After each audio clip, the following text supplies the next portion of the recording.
هغې لپاره بعض حضراتو شرطونه یې ښودي چې دومره میله پکې تللی شي وایي او چې اوبه ورته دننه نه ځي او چې معمولي سوری پکې دننه نه وي او خپه پکې بلکل نه ښکاري دا ټول باطل شرطونه دي.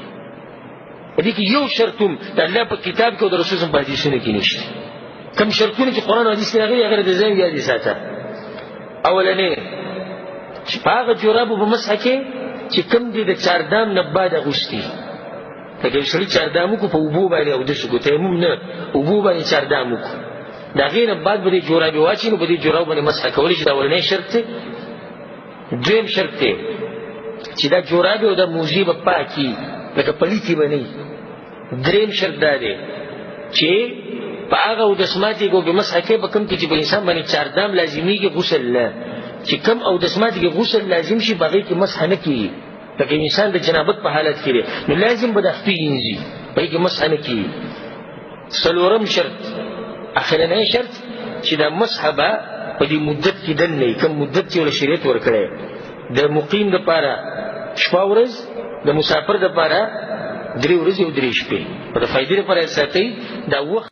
سوال کو میدان تشا زدر تکاپی یما سوال کو میدان تشا زدر تکاپی یما تا غیر مقلد ملا زای حنفی یما تا غیر مقلد ملا زای حنفی یما. الحمد لله وحده والصلاة والسلام على من لا نبي بعده. د اهل سنت والجماعت د عقیدې سره تعلق لرونکو غیرتمندو مسلمانانو ورونو د وابیانو سرګرو ویکټوري اهل حدیثه د جرابو د مسح دپاره 4 شرطونه ذکر کوي او بیا وایي چې کوم شرطونه چې په قرآن او حدیث کې راغلي دي هغه درته وایي زه وایم او یاد یې ساته. اول شرط دا ذکر کړی دی چې په هغو جرابو به مسح کوي چې کوم دی د چارندام نه وروسته اغوستي وي او دویم شرط دا ذکر کړی دی چې دا جرابې به پاکې وي. دریم دا چې د جنابت په حالت کې مسح نه کیږي په جرابو او څلورم دا چې په جرابو باندې به مسح مقیم 1 شوا روز کوي او مسافر به 3 شپې او 3 ورځې کوي. زه وایم چې د وابیانو سرګرو دغې لعنتي ویکټوري اهل حدیث د قرآن او د حدیث پسې دومره دروغ ویلي دي چې 3 ټریلیون نشي وړلی او د ده ړانده پیروان چې په نوم ځان ته د قرآن او د حدیث ټیکهداران وایي دومره م ورته نه وایي چې لعنتي خبیثه دومره دروغ خو وایه چې یو څه پرتوک خو بیا ورته جوړولی شي.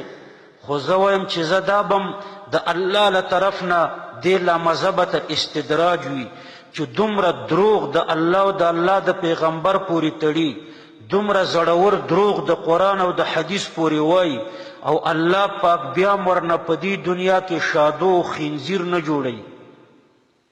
زه په چلنج سره وایم چې قرآن او حدیث خو ډیره اوچته خبره ده که د نریو جرابو په باره کې دا ستا شرطونه دې راته د انګریزانو نه په کوم مخکیني کتاب کې وښودلم زه به درته انعام درکم.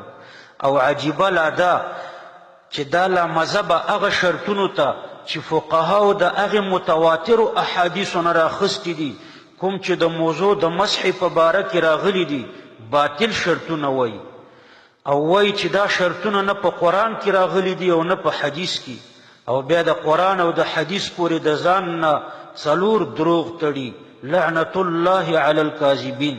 نو زه خو اول د لامذهبه ته وایم چې دې لامذهبه د اجماع د قید په پرېښودلو سره اول د خپل جهنمي والي ثبوت پیش کړو او دویم دا چې دا شرطونه چې دا فقهای ذکر کوي دا خو د هغې متواترو احادیثو نه راخیستي دي کوم چې د موضوع د مسح په باره کې راغلي دي او دریم دا چې د تابعینو سردار سعید بن المسیب او حسن بصری رحمهم الله فرمای چې یمسحو علی الجوربین اذا کانا صفیقین او څلورم دا چې دا قید خو امام ترمذی رحمه الله په خپل کتاب کې د لوی محدثینو او د لوی امامانو نه رانقل کړی دی.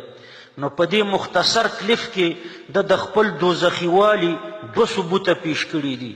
یو دا چې د اجماع قید پرېښی دی او دویم دا چې د رسول الله صلی الله علیه وسلم پورې پکې 4 دروغه تړلي دي. دا په یو حدیث کې هم نشته چې په هغو جرابو به مسح کوي چې کوم د چاراندام نه وروسته اغوستي وي. دا د جرابو په باره کې نه دي خلک. دویم دام په یو حدیث کې نشته چې دا جرابې به پاکې وي. دام په هیڅ حدیث کې نشته چې د جنابت په حالت کې په جرابو مسح نه کیږي. او دام په هیڅ حدیث کې نشته چې مقیم به په جرابو باندې یو شوا روز مسح کوي او مسافر به 3 شوا روز ور باندې کوي. دا د دروغو د لامذهبیت د نیټورک د دروغو د کارخانې شرطونه دي چې د الله او د الله د پیغمبر پورې تړي.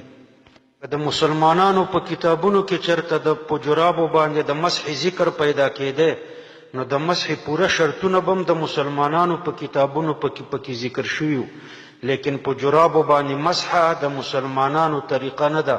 لہذا د مسلمانانو په کتابونو کې په جرابو باندې د مسح شرایط نه دي ذکر شوي. په موضوع باندې مسح د مسلمانانو طریقه ده، لہذا پوره شرایط د مسلمانانو په کتابونو کې ملاویږي.